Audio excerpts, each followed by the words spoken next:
Hey everyone, thinking about downloading that sketchy software crack to save a few bucks?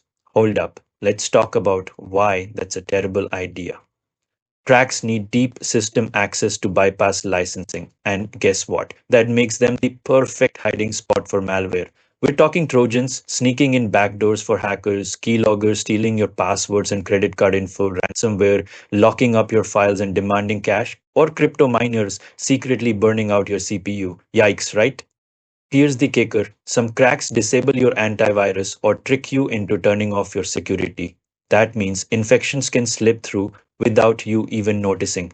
Others might seem clean at first, but then, bam, they download malware behind your back. Real talk. KMSpico has spread Trojans, Photoshop cracks have been caught with info stealing malware, and game cracks, oh, they've delivered entire botnets. Even if a crack looks safe, can you really trust what's hiding inside? Why risk your data, your privacy, or your whole system?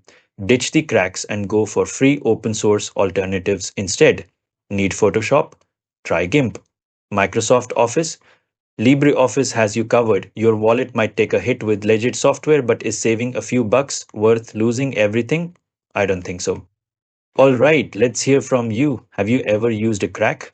What's your favorite free software alternative? Drop it in the comments and don't forget to like and subscribe for more tips to stay safe online.